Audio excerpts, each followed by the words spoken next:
So how would you define performance improvement? So I would say performance improvement is most easily defined by a four-step process that we use.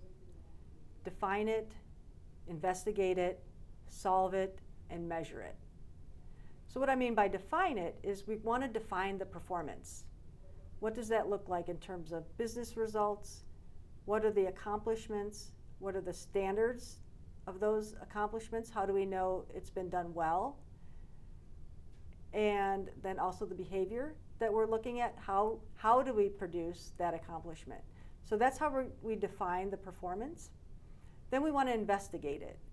And by investigate, I mean we want to see what influences the performer's behavior, either positively or negatively. So what are the influences on their performance day to day? There are going to be environmental influences, there are going to be individual influences. These are things like how are expectations set? How is feedback provided? What tools and resources does that performer have to perform their job? What are the incentives and the consequences? Do they have the right skills and knowledge to do the job? Also, we want to look at capacity. Are they the right fit for that job?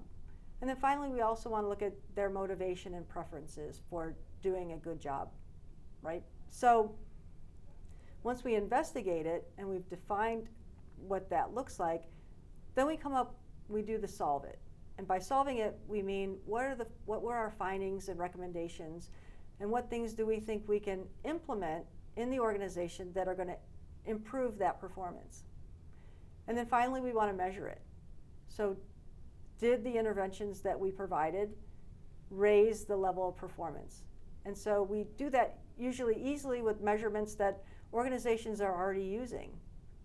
So they may have something to do with the quality of the accomplishment, the speed in which it's done, productivity. So those are the things that we look at in terms of measuring whether or not there's been an increase in the performance.